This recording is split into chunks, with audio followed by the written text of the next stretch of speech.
Well, thank you everyone for joining. This is the last talk of One World Signal Processing, at least for the current season. Today, we are very happy to have Professor Usman Khan from Tufts University, US, as our speaker, talking about decentralized optimization, which is a really hot topic in machine learning, data science, and of course, signal processing. Now, Usman got his PhD in CMU, I think working under Professor Jose Mora, and his interest is in statistical signal processing, distributed optimization, network science, and related topics. He is very active in our signal processing society, such as being elected members for SAM committee. SAM stands for Sensor Array and Multi-Channel, as well as IEEE Big Data Special Interest Group, um, and a few others. And wow, and he got many awards. I just name a few of them: NSF Career Award, which is very prestigious, and also several NSF REU awards. And he also got pretty active in conference organizations such as technical program jobs, as well as editorial. I think he's currently he's currently associate editor of multiple journals, which is a lot of work, really. And yep, so without further ado, I pass it to Usman. And Thank you so much. let's welcome too, yeah. So I'm hoping you can hear me. So thank you so much. Thanks, Ken, for the kind introduction. And thank you, Hoito and Shonghui, for inviting me and doing all of the logistics. Yesterday, helping me with testing my equipment and telling me if my slides are working, if my demos are showing up. So today, I'm going to talk about some of our recent work on decentralized stochastic non-convex optimization. We have been looking into decentralized optimization problem for a few years now, but our focus was more on non-stochastic problems, and our focus has been on directed graphs and accelerated algorithms. So over the past 2 years, we have started to dive deep into stochastic non-convex problems, which will be mostly the topic of my talk today. And before I start describing my research, of course, no good work can be done without students. So I acknowledge all of my students. Today's talk is mostly based upon Ran, who is number 4th in the top row, Ran Shin, on his work. And currently he is doing a PhD with my very good longtime friend Shomu Kar at Carnegie Mellon. And he was at Tufts before. So I'll give you a brief overview of what the research problems that we are considering, and that we'll go dive deep into the solutions that we have so far. So our problem is, of course, as Ken mentioned, machine learning is very hard. Learning from data is very hard. And our problem is to, of course, learn from data. And we are aware by now that data is everywhere and holds a lot of potential. And among classical applications like image classification, binary classification, we have seen the application of learning from data type problems in political campaigns, in marketing and advertisement, in financial transactions. You can have so suppose that every credit card transaction is you mark whether the transaction was correct or false, and then over time you learn how the true or correct credit card transactions look like in order to flag fraud, for instance.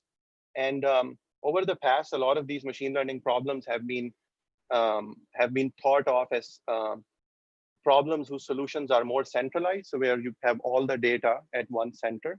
The center processes the data, stores the data, processes the algorithms, etc. But more recently, the size of these data sets have grown extremely large. I mean, we are all aware of how many pictures I have only on my phone.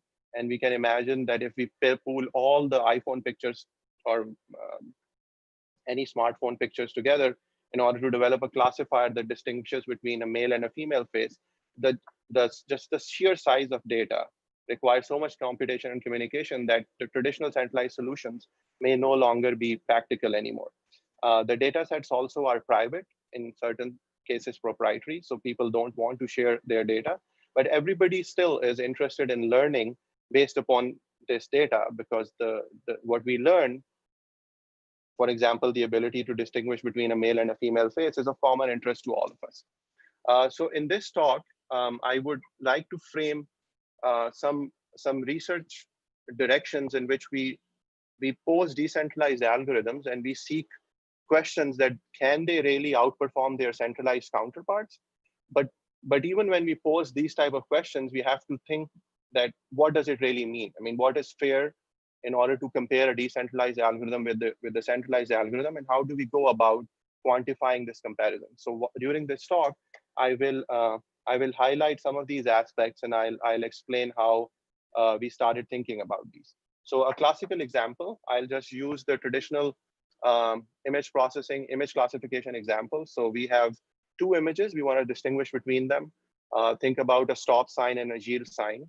And in the training phase, I have quite a few of these images, and I want to learn a classifier such that in the test phase, when a noisy image, which I'm trying to show on the right figure comes, I can distinguish whether it was an image of a stop sign or a yield sign. So the setup is quite straightforward. We have an image, let's call it theta. It's parameterized, it's a vector in a high dimensional space. And we have a label. The label tells me whether this image was a stop sign +1 or a yield sign, let's say -1. Given this image, I will propose a model and I will predict the label, right? So this model G x semicolon theta is basically use x as a parameter and predicts the label. And you can think about in this simple example, this x is basically something that defines a hyperplane in this high dimensional space. And this hyperplane is what that distinguishes the two classes of images. And I compare my prediction with the true label, and I call this a prediction error or a loss. And my goal is that among all possible choices of the model parameter, I want to minimize this prediction loss so that I can find the best hyperplane where best I describe in the context of the application, right? So under certain problems, this will be the minimizer. Under certain problems, this will be a point that is a stationary point of f, etc. So this is a simple setup. So when I talk about minimizing a function, I think we can always at the back of our head relate to these image classification problems, but it can be generalized. Many other examples application fit this paradigm. And my goal is, the focus of this talk is only on first order methods. And when I say first order methods, is that I have access to an oracle such that if I give the oracle a point x, the oracle returns the first derivative or the gradient of the function that I want to minimize at that point x. And we can talk about stochastic problems where the oracle returns me a stochastic gradient, or a true oracle problem in which the oracle returns me the full gradient. So under this setup, I'm just going to describe some preliminaries very quickly. And basically, I want to describe what type of functions we consider. So we think of a function. So first class of functions is general L-smooth functions. And I give a small, simple example. So this is when I say a function is smooth and nothing else, basically, I'm not requiring that function to be convex or anything. So it's in general, it can be non-convex. In dark gray, I have defined or described what mathematically means for a function to be L-smooth. But if you want to visualize a picture, you should always think about L-smoothness as a function that has a quadratic upper bound where the size of the growth is controlled by the parameter L. Another class of functions that we will talk about today are these functions that satisfy the Polyakh-Loyashevich condition. And for obvious reason, I'm going to call it the PL condition going forward. And what this condition means is this condition does not enforce convexity, but it enforces that every stationary point is a global minimum. So the function is not necessarily convex, but the minimum value that the function takes is unique. So f star that we typically define as the minimum value that the function takes, and it's greater than -infinity, it's unique for the functions that satisfy the PL condition.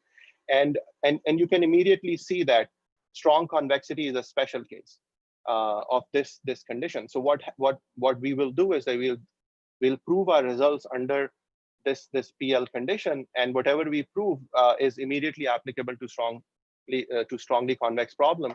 And what happens is that in many cases, the proof of the analysis is quite simpler if we assume the PL condition versus the typical strong convexity bound. We'll also talk about strongly convex problems. And a function is called mu strongly convex if the function is convex and bounded below by a quadratic. So you can think about strongly convex functions as functions that have a unique minimum, and that minimum is f star. The point where that minimum is achieved, we call it x star, and for strongly convex function, that point is also unique, right? And the description is given here. And if a function, for example, is twice differentiable, what strong convexity means is the Hessian matrix of the function is positive definite, where the smallest eigenvalue is mu, and if the function is also L smooth, the largest eigenvalue is L. So for strongly convex function, we also have this notion of the condition number, which is the ratio between L and mu. So think of a convex function, which is also smooth. So it has a quadratic upper bound controlled by L and a quadratic lower bound controlled by mu. Mu is greater than 0, and you can immediately visualize that L is greater than equal to mu. So this condition number is greater than equal to 1. So I'll talk about this condition number also. First order methods. So our goal is to minimize this function f that could satisfy some of those properties that I described before. And I can think of this as a search for a point x star where the gradient is 0.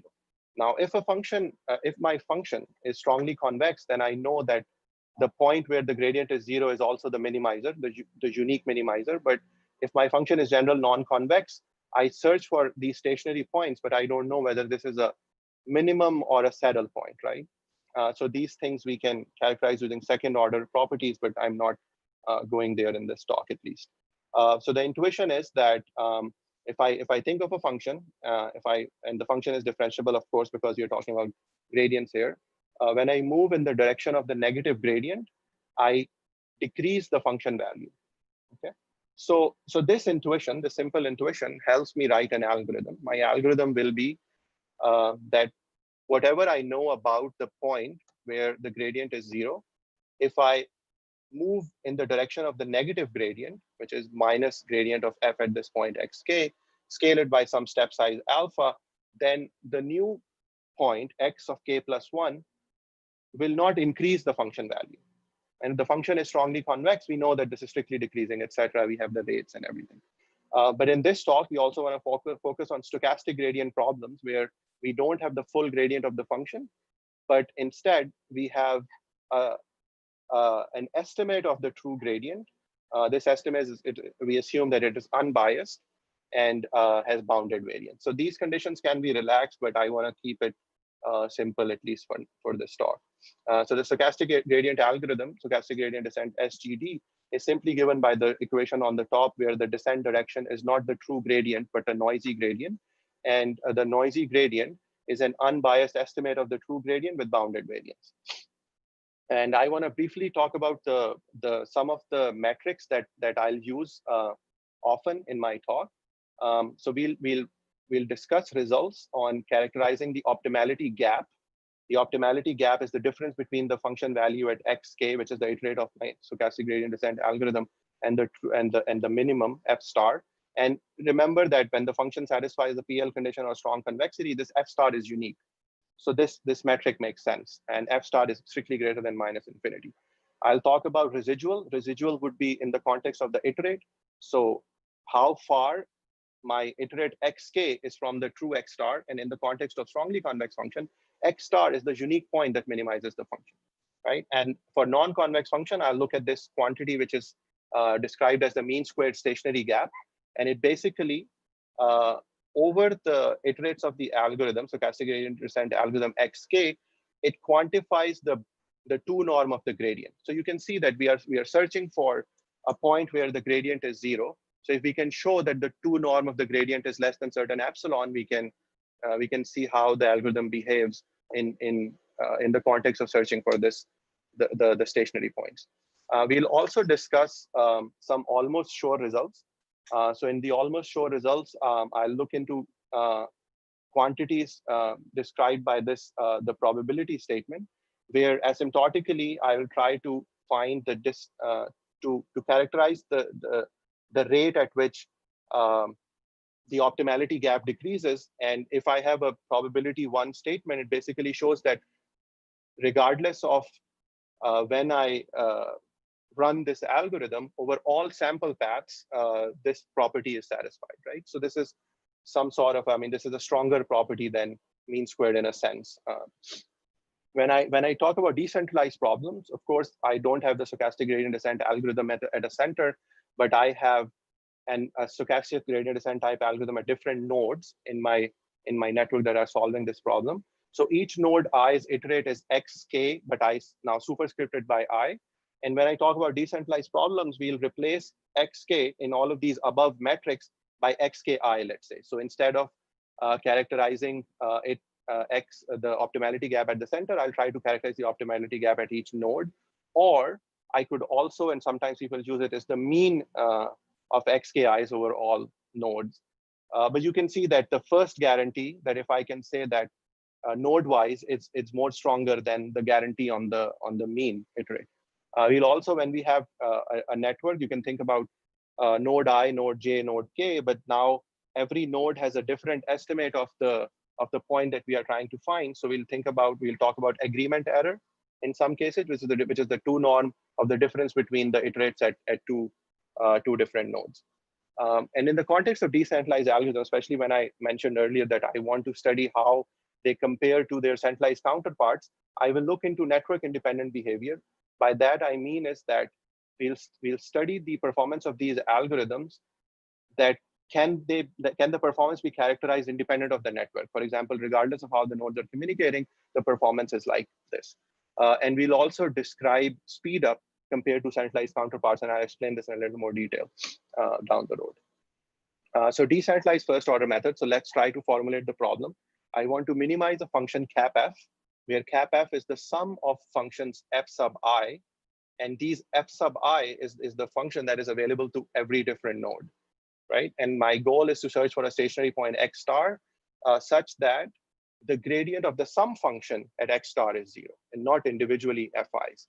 I'm looking at first order methods under the following setup. So we'll consider online problems. Online problems are where every node is allowed to take a real-time measurement of the gradient. And we'll also, so of course, when I sample, so think about the stochastic gradient as the true gradient plus noise, then I'm basically drawing, and if the noise is 0, I'm drawing unbiased estimate of the true gradients, which has a certain variance depending upon the noise. And when the variance goes to 0, we can immediately go to results on full gradient.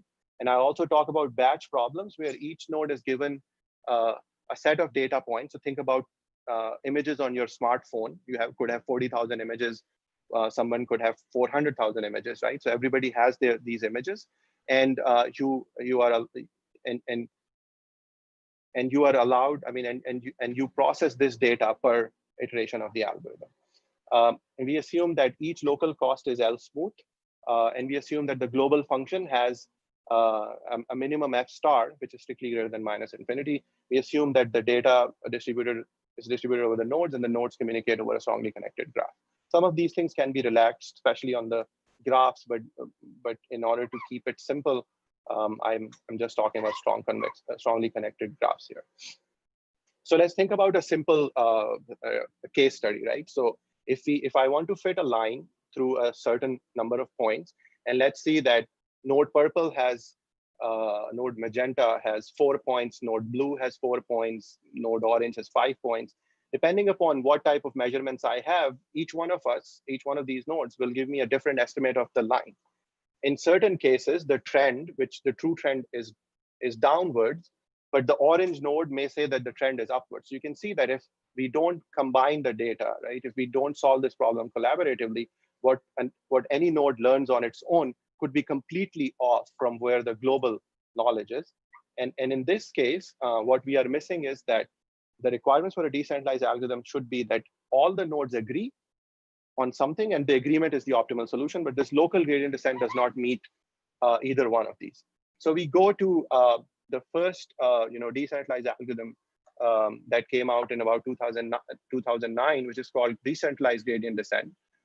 So this work is attributed to Angelia Nadich and Asu Ozdaglar, where Hoito also worked with Angelia, and we also work with Angelia. And, so this algorithm is mixed and descent. So each node I, so what node I will do is that it will take a descent step in the direction of its own gradient. And there is no stochastic gradient here, but instead of moving in the direction away from xk, it will sum the xk among its neighbors, right? So here, for example, node purple has 3 neighbors. I'll assign the iterates of all of my neighbors some weight, and I'll sum them up. I would require some simple conditions on these weights. So we assume that the matrix that collects these weights is primitive and doubly stochastic. I call the second largest singular value lambda. So if a graph is connected, the second largest singular value is 0. And if the graph is not connected, it's something between 0 but not 1. And if a graph is very badly connected, it kind of approaches 1. And my results, or the results that I'll describe in this talk, will often describe this quantity 1 minus lambda. And you can just keep in mind that 1 minus lambda will be 1 for a fully connected graph or a complete graph. And it will be very close to 1 for a graph, very close to 0 for a graph that is badly connected. What is shown is that for this decentralized gradient descent algorithm, the convergence is sublinear at the rate of 1 over k if I use decaying step sizes. It was shown in 2013 that if we use constant step sizes, then the convergence is linear, but not do the true solution. Okay, and these are the true plots. So I can learn the true x star that minimizes this strongly convex problem at a slower rate of 1 over k, or I can learn the true x star up to a certain steady state error at a very fast linear rate. What happens when the gradients are stochastic? So in the stochastic gradient sense, I just replace the gradient by GI, which is an unbiased estimate of gradient of Fi. This gradient this estimate has a bounded variance. The algorithm is the same. Instead of the full gradient, we use the stochastic gradient. How do we quantify the performance now? So for smooth and strongly convex problems, the mean square residual decays linearly, but goes to a steady state error.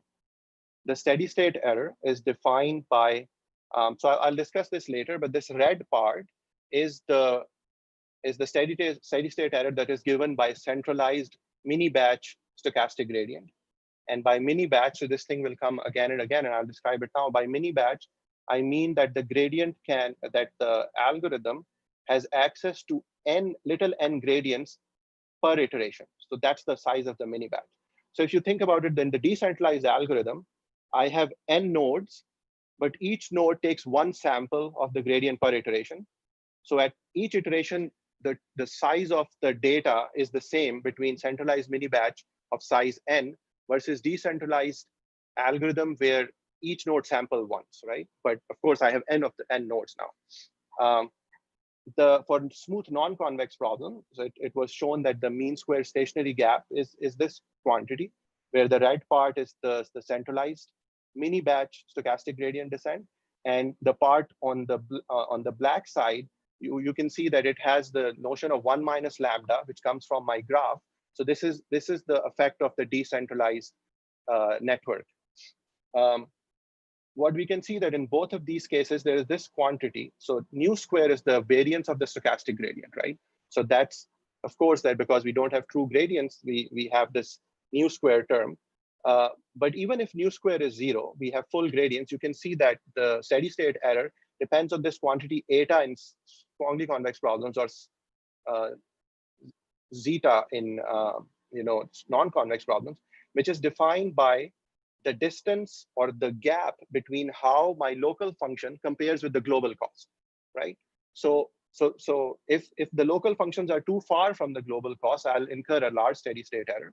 And that's why the convergence kind of depends upon a few factors. So one factor is the dissimilarity, which we call dissimilarity between the local and global costs. We also call it a local versus global bias in a way, which is eta or zeta. Variance of the stochastic gradient, and of course, the effect of the network, which is 1 minus lambda. So in this talk, I'll now go over some of our recent work where I'll describe methods to eliminate, first of all, the bias that comes from the local and global dissimilarity, that is this zeta factor. I'll discuss how we can think about getting rid of the variance of the stochastic gradient. I'll develop convergence rates that are independent of the network. For instance, the rate does not show 1 minus lambda factor. And I'll find the regimes under which this can be possible.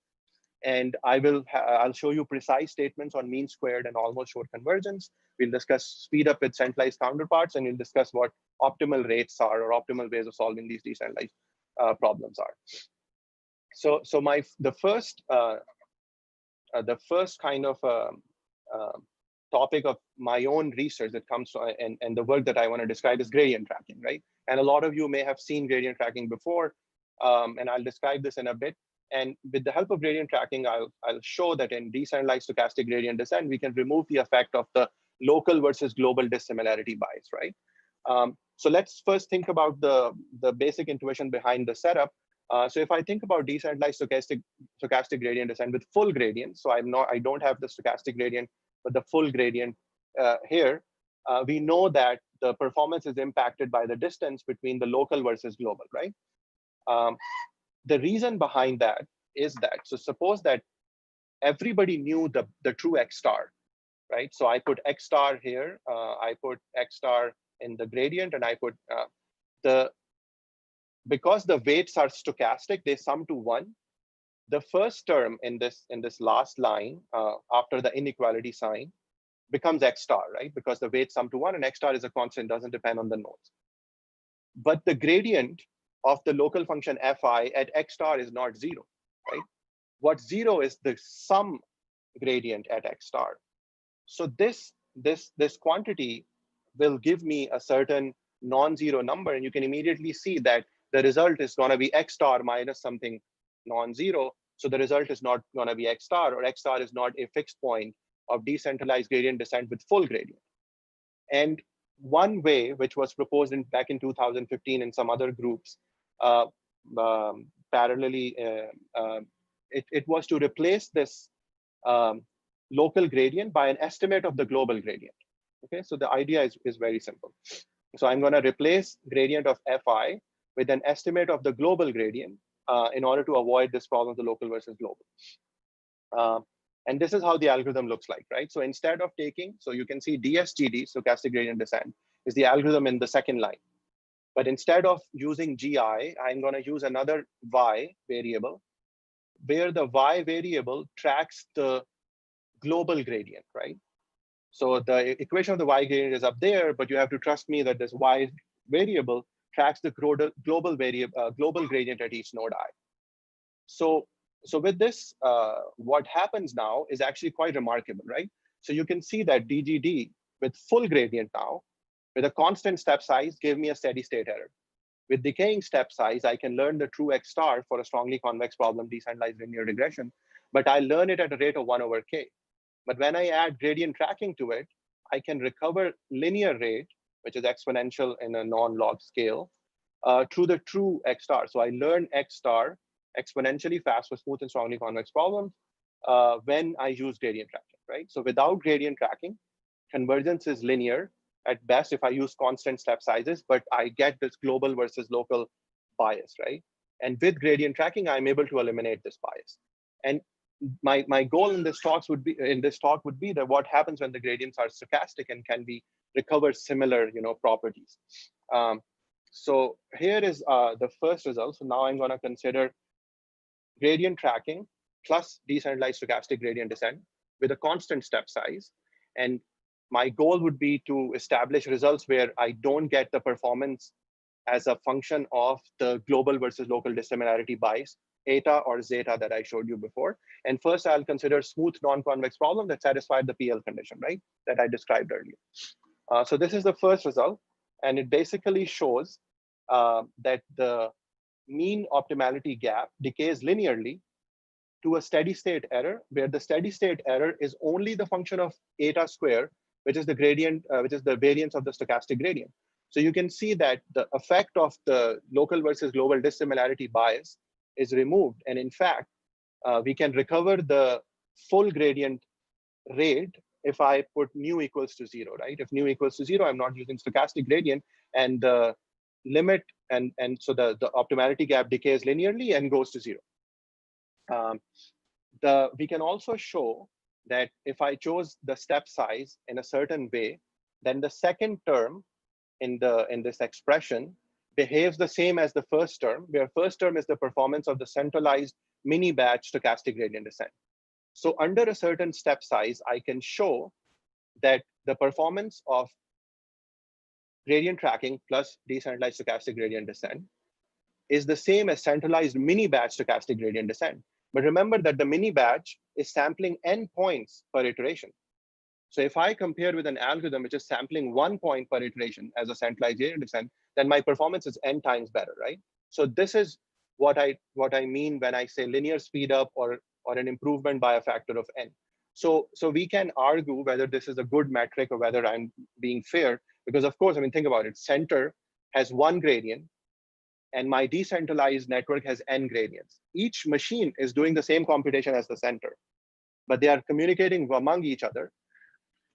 It seems it seems plausible that a decentralized algorithm should have this property, but it may not be always true, right? I mean, you still have to show that if you do data parallelization over n machines, you can get a factor of 1 over n improvement. So actually, this is quite an interesting result, because we can actually show that data parallelization over n machine results into a factor of 1 over n improvement. We can, of course, immediately these results are applicable to strongly convex problems because they're a special case of PL conditions. And we can show that when nu equals to 0, we have improved the rates on the state-of-the-art rates that exist in the literature, and I can point in the right direction and point the right papers to go in detail if there is interest.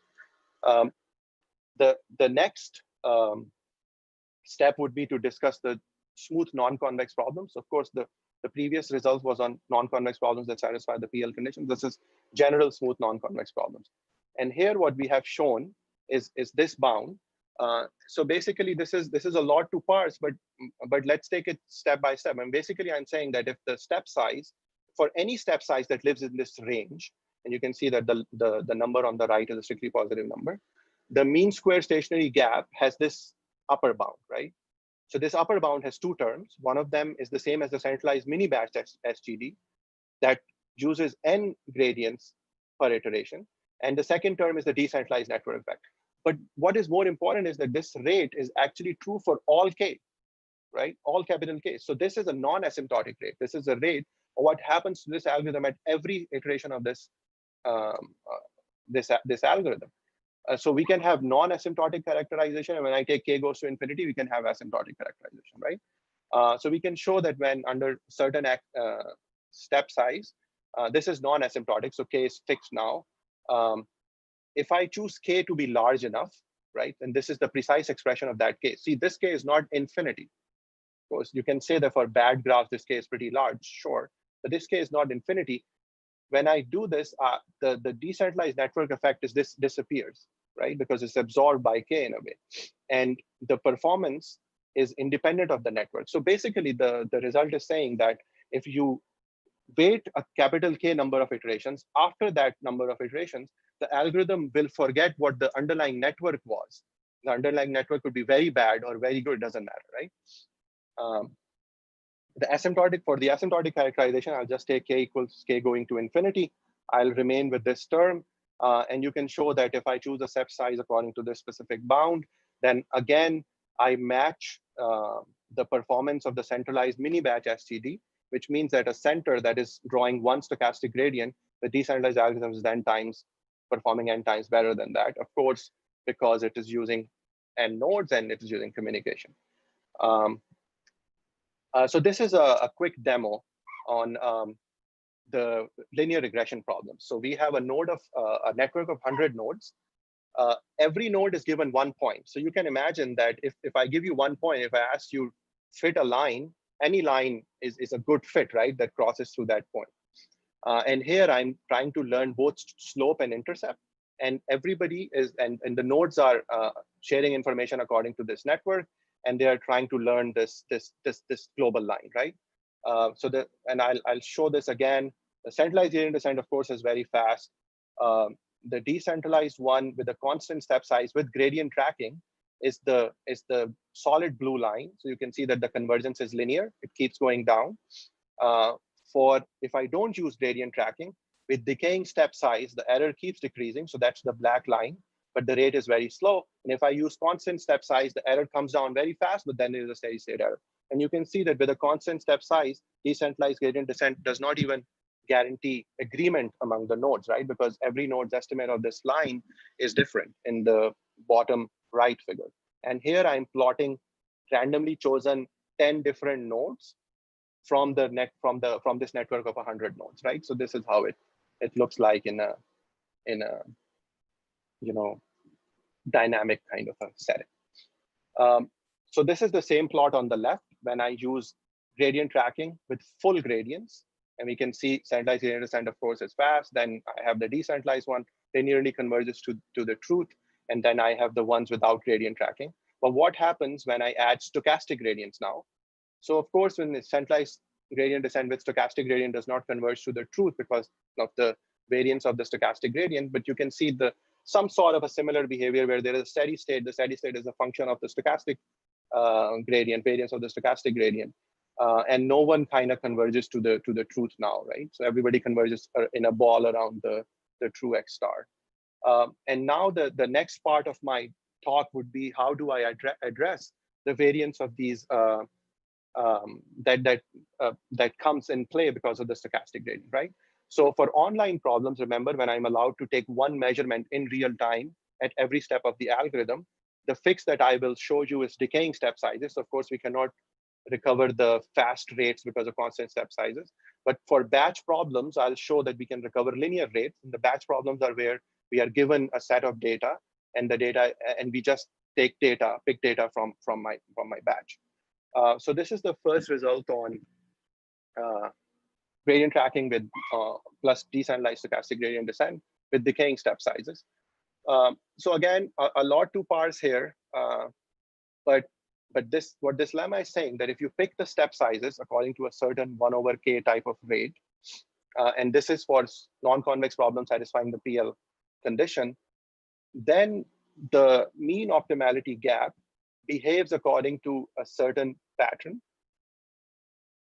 If the number of iterations is greater than some finite number, then you can see my performance is independent of the network, right? This rate now is also at per iteration k, right? So it's a non-asymptotic rate. It's at every k, and I can let little k go to infinity, and I can see that the bound on the right side will be 0, right? So the variance will be forgotten or will be removed at a rate of 1/k, basically.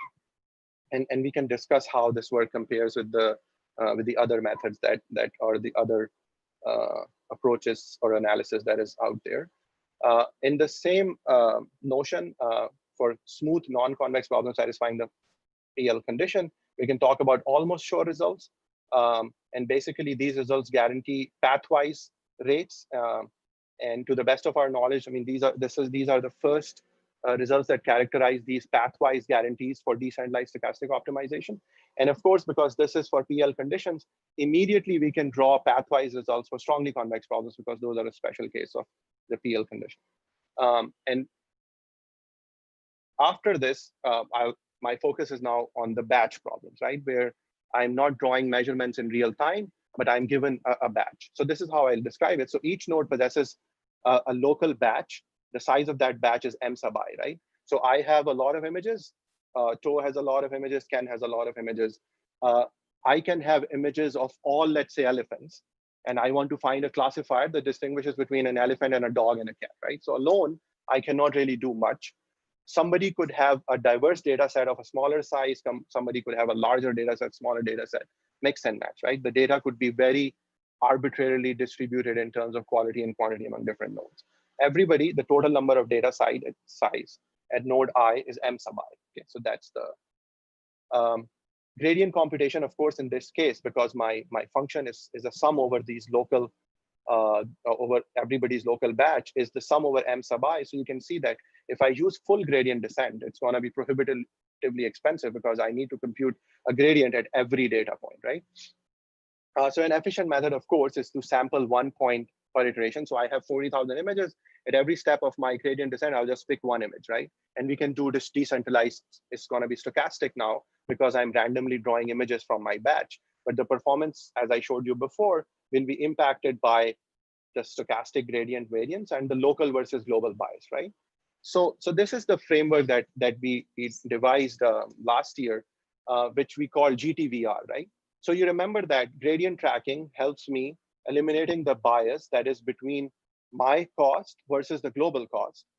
And I will use variance reduction. So some of you may be familiar with that, to eliminate the variance that comes from sampling from my local batch. Okay, and we can discuss a little bit from how the variance reduction methods look like. But basically, at each node, I'll draw a sample, and the sample is random. So think of a tau as a random number that I draw between the 1 through mi, and I just pick an image. I do variance reduction. With the help of variance reduction, what I'm doing is that I'm estimating my own local batch, my entire batch actually, from one sample. And I'll do this at every step, right? So instead of doing gradient tracking on the stochastic gradient, I will do gradient tracking on the estimate of the local batch, right? So I'll do the gradient tracking on the variance reduced estimate of the local batch that I compute from the sample. And once I have once I do the gradient tracking, it's going to be done over the network. So variance reduction at the node and gradient tracking over the network, right? So this is the framework. And of course, there are many popular methods of the past like 8 or 9 years. People have come up with many different techniques. And it turns out, at least from our analysis so far, that different methods result into different performances, right? And I'll describe a few, and I'll describe some of the results that we have. So first of the method that we developed was GT Saga, right? So basically gradient tracking, but instead of doing the gradient tracking over the stochastic gradient, I'll use the Saga estimator to estimate the local batch at each node, and I'll do gradient tracking over that batch. So I'll briefly describe what that method looks like. So node I maintains a table of the gradients, right? So this gradient table is a gradient evaluated at every data point. So it requires some storage. And at each k, I will update my iterate of xk plus 1. So I'll show you exactly what this looks like in a minute. I will sample an index from 1 through mi. And this is how I'll compute the new kind of variance reduced estimate of my local batch. So I will evaluate the gradient at this data point, xk plus 1. I will compute the last object is 1 over mi sum from my gradient table that is stored, and I'll subtract the past entry element that represent the data at this randomly drawn sample, and I'll replace it, and I'll add the current computation, right? So it's basically, so remember my true gradient is the sum, but because I'm not computing gradient at every data point, I just pick the last possible sum, what I had in my storage. I subtract the value where I drew the sample, and I add the new value evaluated, right? I then update my gradient table, right? So in my table, I update the element which is updated, at the current value or the current iterate of the estimate. And I use this estimate to update the gradient tracking variable y. So remember, I showed you the equation. And xk was updated according to this y, right? So the descent direction was this gradient tracking variance reduced kind of a variable, right? Another method, SVRG, which is also very popular, we have been using that, is slightly different. So this is a double loop method. So imagine that you have 2 loops running. The outer loop is k, and an inner loop is over t. At each outer loop, you compute the full gradient. And at each inner loop, you basically use a slightly different form of the gradient estimate. And then you repeat the same process, right? When the inner loop ends, I set the outer loop iterate to some function of the inner loop. And Another method that I'm going to use, and this is exactly, I mean, that's not exactly, but very similar to SVRG, is the Sara estimator, where the gradient, where the VR component is slightly different. And we can go in the details of all of these three methods, but you get the gist, right? One method, I have to store all the gradients. It's the Saga method, right? And it gives me, it has a certain form. I have the SVRG method, which is double loop. I don't need the storage, but there's some other trade-off. And then the Sara method is similar to SVRG, but thus the equation that I use for the variance reduction is different, right? So I'm going to use these three methods and show what results we can do. So GT Saga is when I use gradient tracking in Saga. For smooth and strongly convex problems, actually, in the interest of time, I'll skip these two slides and just show you the summary slide, right? Is this. So the performance for gradient tracking with Saga VR and gradient tracking with SVRG VR is given on the left and right respectively, right? So both are now exponential, so they decay linearly, but their behavior in terms of the number of, so this capital M is the largest, is the maximum data size at any node, and little m is the minimum data size. So this is how we can think about it. So if I choose M to be of this order, which is kappa squared divided by 1 minus lambda squared, we call this the big data regime. So you can see that for for functions, excuse me, where the condition number is large, M is, which is the maximum size batch, is going to be very large, right? So in this big data regime, when everybody possesses a huge amount of data, the complexities of these two algorithms reduce to M log 1 over epsilon, right? Whereas the centralized complexity is NM log 1 over epsilon. So we have linear speedup versus the centralized, and we match the centralized with respect to this N, the improvement of order N. We can also show that when the data is unevenly distributed, so this is a kind of a subtle point. When the data is uneven distributed, suppose I have one image and somebody has a million images, right? So in this regime, GTSVRG, the variance reduced, will have better performance. The complexity reduces, looks better, or it actually is better.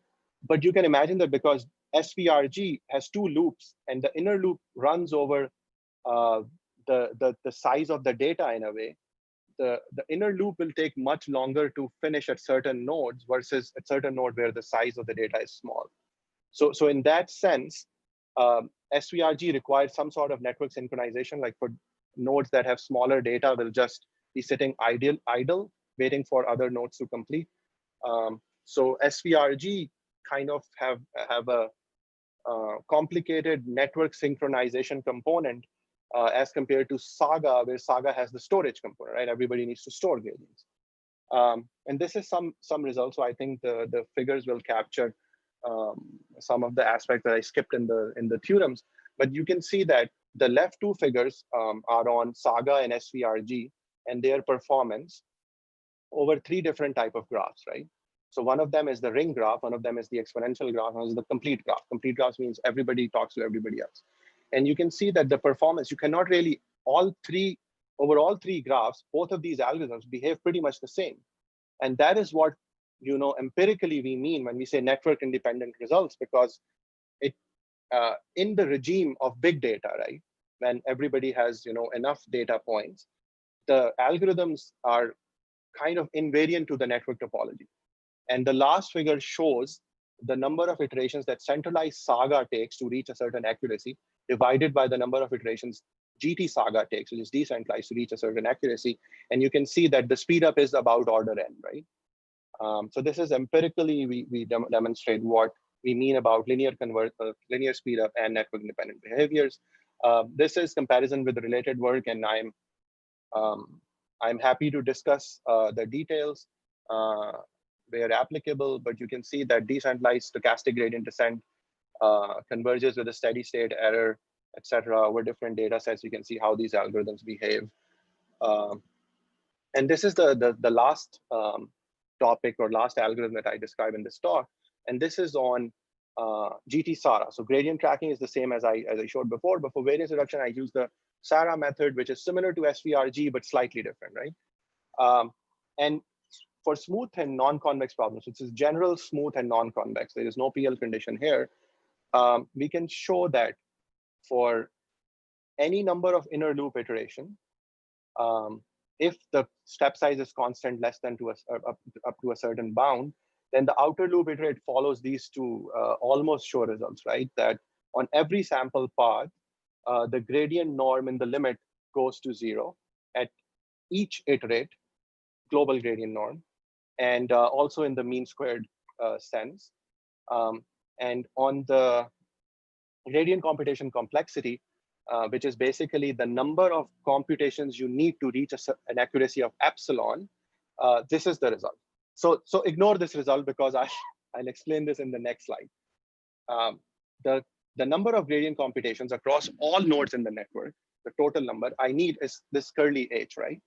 So we can show that in the regime, which I described as little n less than blah, blah, and I'll go over this a little bit, we can discuss. The complexity looks like this, right? So the complexity is capital N to the square root, 1 over epsilon. And this is to minimize, again, a total of little n times little m data points equally divided among n nodes, right? And these are non-convex, smooth functions. The rate that we achieve in this regime matches the optimal algorithmic lower bound that was derived for this class of problems a few years ago, right? So forget about the theorem or the details, but basically the message is that in this regime, where the number of nodes, little n, are related to the total number of data points, according to this policy, and this is doable. Imagine that if every node, capital N is little n times m, right? So if m is very large, m is the number of points that I have, then this regime can be met, right? So in this type of a big data regime, which also includes, of course, the network, we can see that the rate that we get is actually, it matches the centralized optimal rate for this class of non-convex problems. The rates are, of course, independent of the variance of the local gradient estimator. So I get rid of the variance with the help of variance reduction, and I get rid of the local versus global dissimilarity bias with the help of gradient tracking. The performance is independent of the network because you can see that the rate does not have the network as long as the number of nodes satisfy a certain bound. And I mean, you can argue that the network is, of course, embedded in this bound, but if you are within that regime, the rate is impervious of the network, right? And we can show linear speed up again, because in this regime, the rate is n times faster than the centralized algorithm, which processes 1 data point per iteration. So this is my last slide, conclusions. I have a few slides after that on the analysis of one of these algorithms, and I may use that to answer questions if there is interest, but I don't want to bore you with the grunt work. But basically, we talked about how gradient tracking is able to eliminate local versus global dissimilarity bias. We can show improved rates for non-convex functions and functions satisfying PL condition. Then we focused on, then I explained our work on how to eliminate the variance of the stochastic gradient. So we can either use decaying step sizes in online problems. We haven't considered online variance reduction. There are methods that do variance reduction for online problems, but we haven't looked into those. And then for batch problems, we brought in this notion of variance reduction and gradient tracking. We showed linear convergence for smooth, strongly convex problems. We showed near optimal performance for non-convex finite sum problems. And I described the notion of linear speed up when we compare the performance of an algorithm with its centralized counterpart. How do we characterize a speed up, right? And I talked about network independent rates, which basically mean that after a certain number of finite iterations in a way, the performance of the algorithm is independent of the underlying network.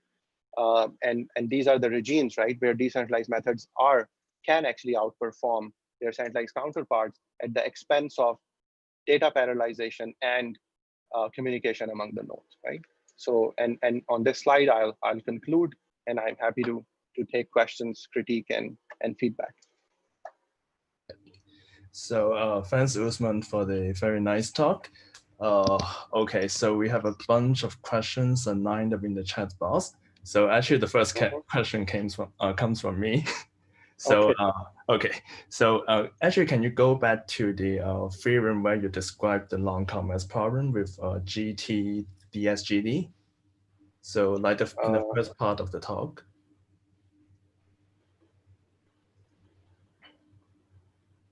So I think you're talking about It's before this one. It's yeah. this one. No, even further. Okay, I know. It's for the This one, right?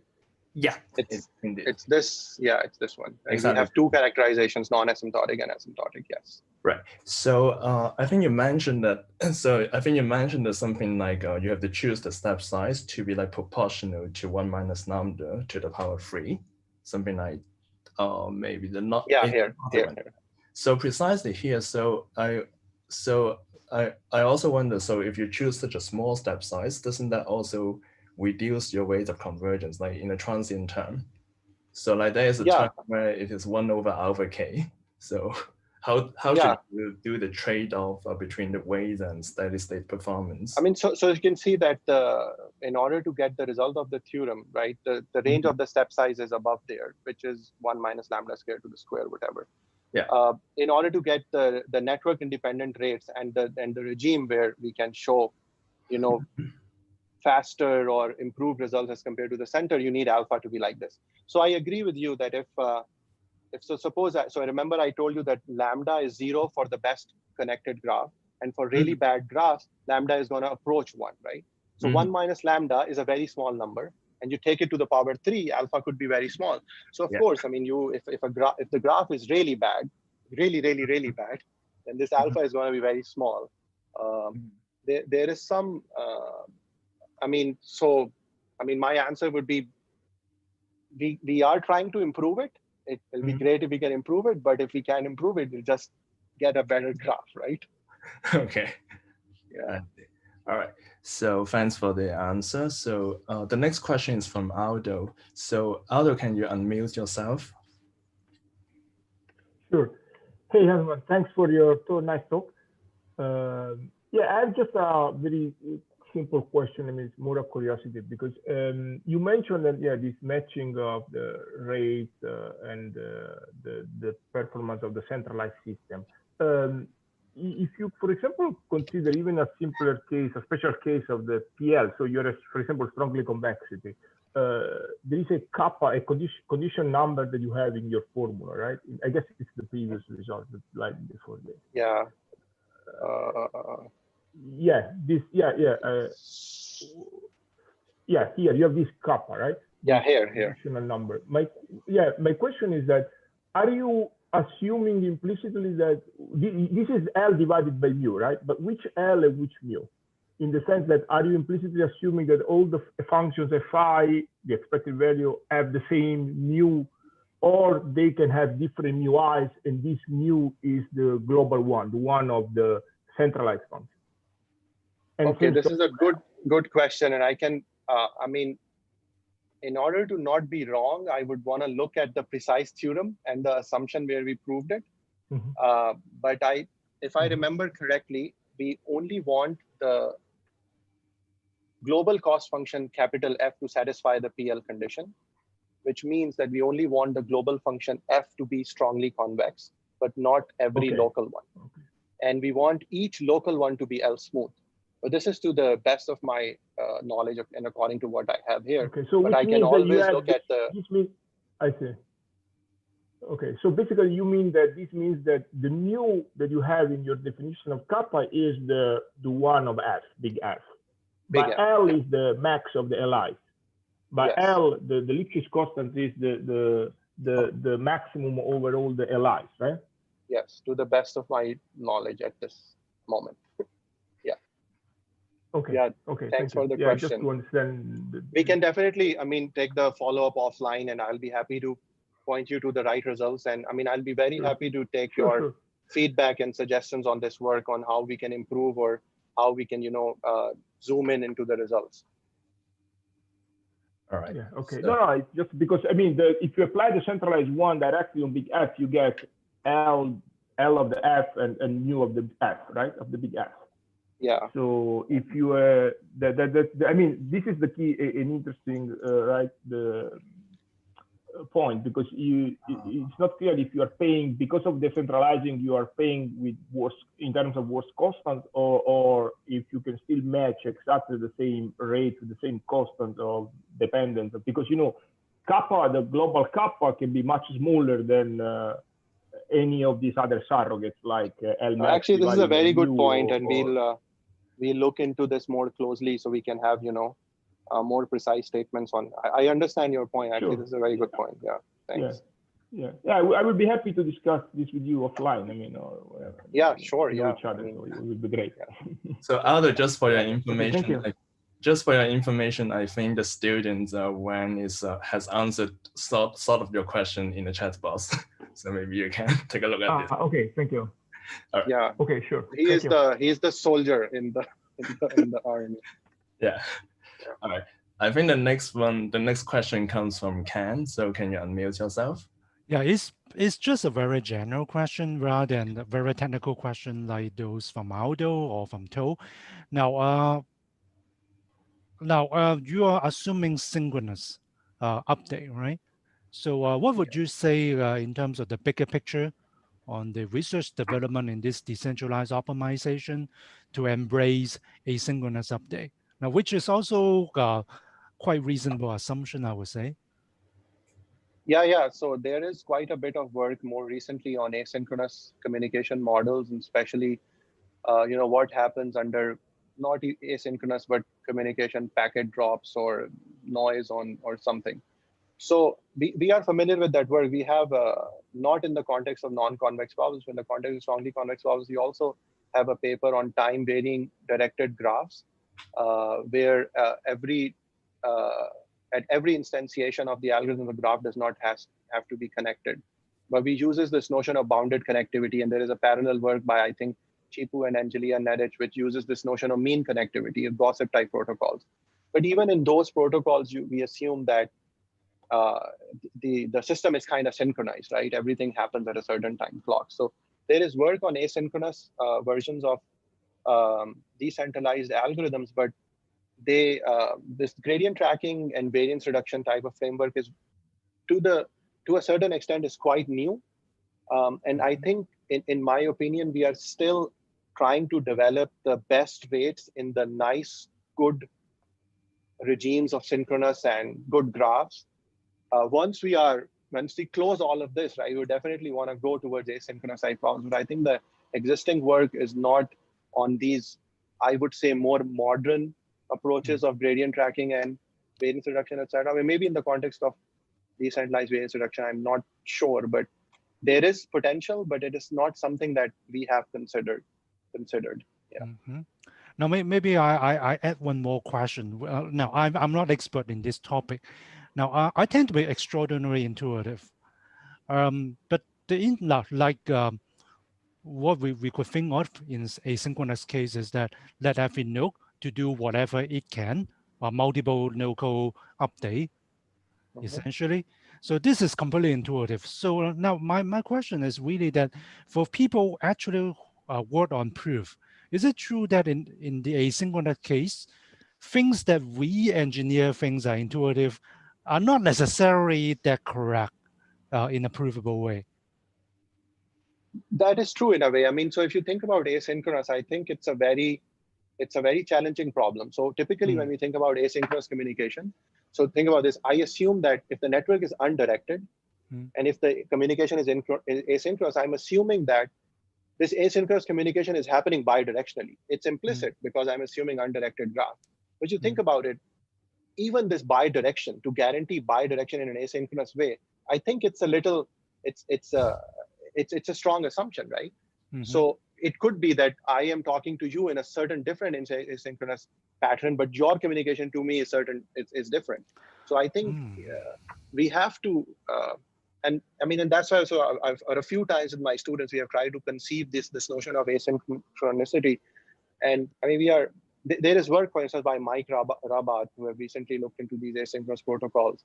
But I think it's a challenging aspect. Under certain conditions, people have shown good progress, and I think it will be worthwhile to use these algorithms, for instance, gradient tracking, variance reduction, because fundamentally they are superior performance than their counterparts without GT and VR. So asynchronous should be better. I mean, you can always argue gradient tracking has twice as many communication but twice is, I mean, not that bad, right? It's just 2 times what you are doing already. The same order in a way. All right. Right. So we also have one further question from an audience, Neil. So he was wondering, like, how is the decentralized optimization different or similar to federated learning, which focuses on using decentralized dataset in order to preserve privacy? And also, he also got a follow-up question, which is similar to one that Ken has mentioned. Like, for example, when the node are communicating on something like a wireless communication channels, like what if there are errors in within the communications when they send the gradients or send the messages to the neighbors? What if it is erroneous? What will be the effect of the performance? Yeah, so federated learning, my understanding is not complete, I would say, but when I think about federated learning is that it's more of a star network in communication. So you have a master and you have several workers, right? The master is able to communicate to all workers, and the workers can only communicate to the master. So it's more like a star network. And I mean, you can imagine that in the decentralized my framework, this network is allowed, right? As long as this network is strongly connected, which it is, this type of network is allowed. So in a way, this analysis immediately applies to this type of star network. But in federated learning, I think there are certain other aspects which are of importance where that the center, the master may poll the workers randomly, or the workers may communicate. So the master is not able to listen from all of the workers. So you can think about if you want to do gradient tracking, all of the workers are not talking to the master at every time step. So gradient tracking is going to be slightly tricky, right? We can think of this as gradient tracking over a time varying network. So I thought about that. And then the notion of privacy is also, I think, what is unique to, I mean, not unique to federated learning, but it's more like an intrinsic property when they describe federated learning. In decentralized optimization, there is a lot of work on privacy, right? So there is work by this group at George Washington, by Nitin Bedia, etc. There is work on Byzantine models, for instance, by my good friend Wahid Bajwa. So we can look into those type of privacy or data attack type of perspective and see how we can use a time varying version of these algorithms to address the federated learning type of scenario, but we haven't explicitly looked into this. I think there is a recent work by a group at Penn State who looked into gradient tracking in the context of federated learning. Okay. My question is actually completely stupid. Sorry for jumping in. No, it's not specifically for you, but for all experts in distributed optimization. Is there such a thing as then it's not for me because I don't learning? consider. Yeah, I know. Is there such a thing as decentralized federated learning, where you just communicate gradient information for the sake of security? We have thought about it. So we basically we haven't explicitly worked on it, but so imagine that gradient tracking could be done over a network among the workers. So you could have a federated learning paradigm in which the X update is more of a master worker and the gradient tracking is done over the. So you can, we have also think about another scenario in which you have multiple masters. Every master is working its own set of workers and the masters are communicating over a stronger network, because that's possible, right? The center is has ability to have a stronger communication bandwidth or power, etc. So there are these aspects where this work can be expanded. I mean, I would think that if we take this type of an approach where the typical gradient update is over master worker, but the gradient tracking is over a network among the workers. Maybe federated learning community would say that this is not federated learning, you are cheating. But, yeah. Actually, my take to this kind of question is, first of all, we have to define what is federated learning. Wow. We have to think about what really does federated learning do. So I think there are I mean, many different versions of answers to this question. Oh, so there's a debate on that. I mean, if I take some liberty in making a comment on this, I think the community that worked on decentralized optimization traditionally is a very control and signal processing type oriented community, and Yes. federated learning community is more machine learning community. And I think there is a divide right now in terms of what they think is important. In a certain sense, what they think is novel and was not done before. And from our perspective, I mean, decentralized optimization, at least when to a certain extent, I think is a more broader framework, and we can build privacy and cyber attacks and around it. I mean, there's of course there's significant work in decentralized optimization, for instance, by Shomukar, by Shriya Sundaram on the effect of Byzantine attacks, or when the network is dropping packets at some random. So those works are mostly in the notion of consensus or parameter estimation, which is somewhat related to decentralized optimization. And I think those notions can be brought in decentralized optimization, and that way it may bridge the gap between what federated learning communities thinks that is important in terms of privacy and security versus what we have been doing in the context of consensus, parameter estimation, and now optimization. Yeah. All right. So I guess that also sort of addresses the questions of what if there are communication errors in the decentralized optimization. So we also got a question from Zhonghui. So can you please unmute yourself? Yes. Thanks, Usman, for a nice talk with many detailed results. I want to ask two general questions. One is GT things requires two types of message exchange, right? One is the variable. Yeah, that is true. Yeah. So could you comment on this communication efficiency?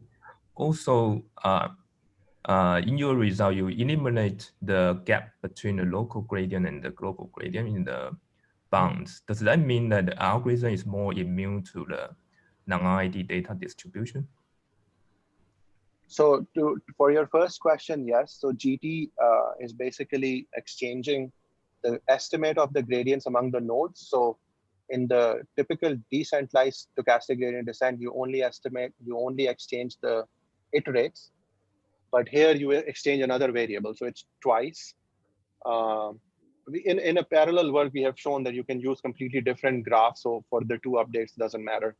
So for instance, you can have W1 and W2. You can have one which is bad, one which is good. I don't know. I mean, I think the bad will dominate the performance in a way. So yes, we have detailed analysis of some of these algorithms in the context of their communication complexities. And I'm happy to point you in the right direction. We have exactly, when we talk about communication complexity, from my background in control and signal processing, I would want to think of the graph that is generating that communication complexity. And if the graph is not a fixed graph, right, then whenever you choose a graph, the complexity is going to be different because the complexity depends upon your number of neighbors. So I think if you fix a family of graphs, the way I would address the communication complexity would be the number of nodes in the mean sense which come out from that family. And some analysis of this type we have done in our Signal Processing magazine paper that came out a few months ago. So I think when we talk about communication complexity, knowing the underlying graph and so for instance, so think of a graph in which there's number of nodes are n, but you only communicate to 3 neighbors, right? So your neighbors are constant with respect to the number of nodes. But now think of another graph where the number of nodes are n and you communicate to n over 10 neighbors or n over 5 neighbors, right? The order of your neighborhood is n. So you can see that the communication complexity now is going to scale by order n in a graph where the number of nodes, where your number of neighbors grow linearly with the number of nodes in the network.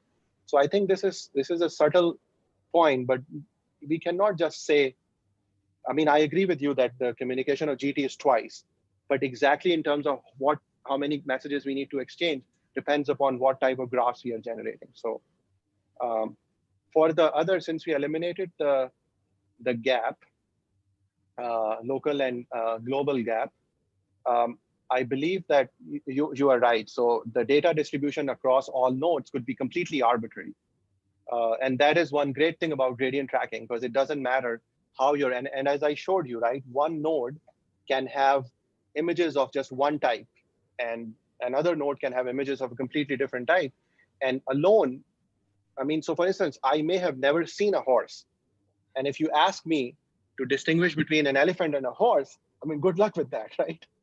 And so in that sense, we are not requiring the data to have any sort of a homogeneity among the nodes. That is true. Yeah, thank you. Thank you for the feedback. Okay, so actually, I guess that's all the questions we have for Usman now. And so for the audiences, if you have other questions, like feel free to email Usman offline, and also the YouTube's videos will be available soon. So stay tuned with our update. We should get some Hollywood type Steven Spielberg effects to my video, I think. But well, I'll try to do that. We can write a deep learning algorithm that adds these effects to any video depending upon the enthusiasm of the speaker, right? Yeah, perhaps.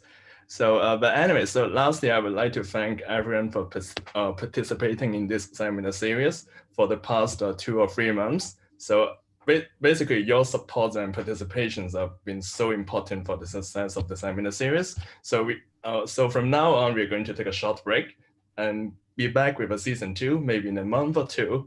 And anyway, you're more than welcome to review all the previous seminars on the YouTube channels or Bilibili channels. And please stay tuned for the news from us in the coming future. And thank you all for attending. Thank you very much. Yeah, let me also say deep gratitude for inviting me and giving me the opportunity to share our work. I mean, it was great. I think COVID has helped us at least removing these geographical boundaries. I mean, indeed. In 2 weeks, I'm giving another talk in Finland, and I'm most likely going to be in my home. So yeah, I think this is great. And thank you so much, for inviting me. And I mean, thanks for the questions. Anything you guys want to discuss offline, I'm happy to. You know, a lot of this is a work in progress. Our understanding is improving with time as we learn more and more. So I'm happy to consider critique, improve our results, etc. Yeah. All right. So thank you, and let's do a big claps to the speaker.